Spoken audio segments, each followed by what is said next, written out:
สบายดีมื้อนี้ก็ได้ขึ้นภูขึ้นผาคือเก่าเข้าป่าออกมาฮอดหน้าผาแล้วขึ้นไปนี่เลยสันทางอะไม่เว้าเลยสันเนี่ยวันนี้ก็เข้าป่าคนเดียวคือเก่ามื้อนี้หาอยู่หากินทุกแน่แล้วขึ้นภูปีนผา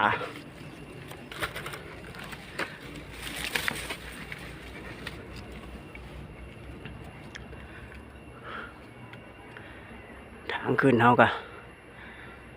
สันฝนกะสิมาฝนกะสิตก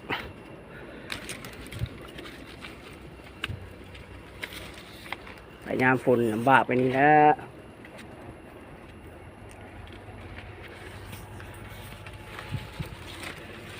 บ่ไปบัดบ่มีกินไปหาอยู่หากินฝนตกไปยามฟ้ายามฝนทางที่เราขึ้นมา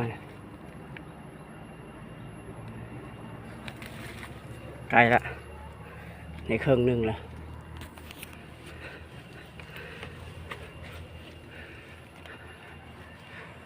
ขึ้นไปอีกจักน้อยเราจังสิท่าอีกทางมันสั้นโหดเบิ่งเส้นทางที่เราขึ้นมาเนี่ยสั้นก็อยากท่าให้เบิ่งอยู่หรอกมันสั้นโพดต้องจับมัน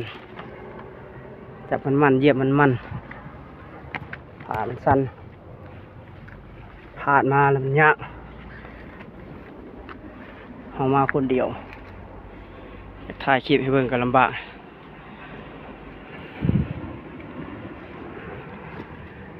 มาลุ้นน้ำกันไปสิพ่อยังพ่อมากไหมบ่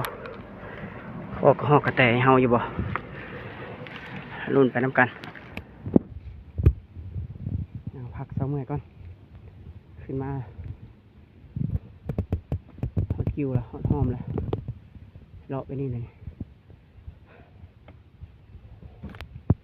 ธรรมดาก็ธรรมดาขำเลยเริ่มตุกเลยเริ่มขำเลยเอาหากระยิ่งได้เป็นนกกระดูกตัวหนึ่งต้นไม้ต้นนั้นเก็บเป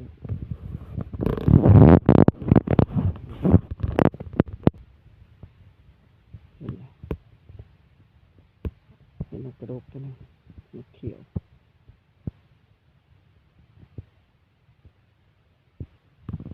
จะได้ปีกินแรงประมาณนี้ปีกินแรงแบบเลาะการเป็นมันคือเขาพอตัวสัตว์การเลาะกันเมื่ออื่นเศร้าจังว่ากันไหมมาให้เริ่มสุกเลยต้นไม้ต้นใหญ่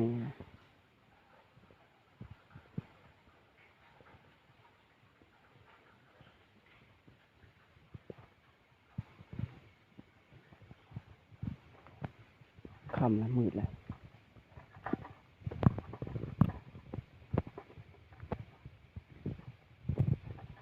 หาฟืนหารั้วมาก่อไฟ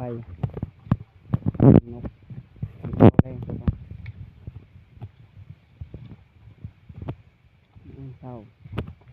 จะมาลุ้นกันไหมเป็นยังไงค่ำแล้วดังฟืนดังไฟปิงนกปิงหนูหรือเปล่านะกินข้าวแรงกินข้าวแรงมื้ออื่นเศร้าจะไปรัดกระหอกต่อนั่งเฝ้านกเขากินหมังให้ตอนเศร้า มันรัดต้นหมากไม้ยามมีเสาฝนกระตกห้ามอีกน้องเอ้ยสิได้ย่ำได้กลืนอย่างนี้บ่นี่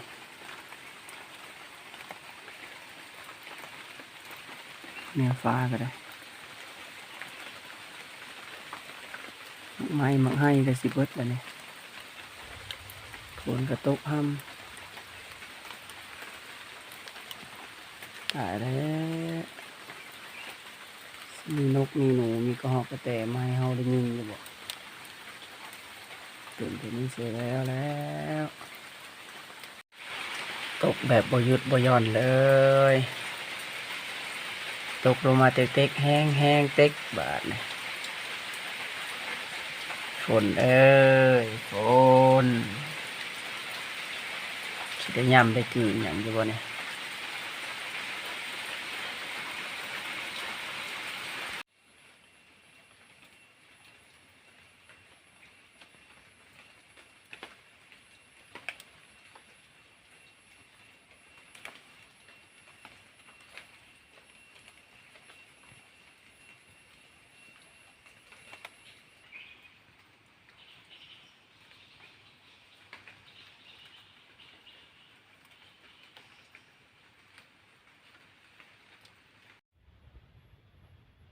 นี่ก็หอกตกลงไปลุ่ม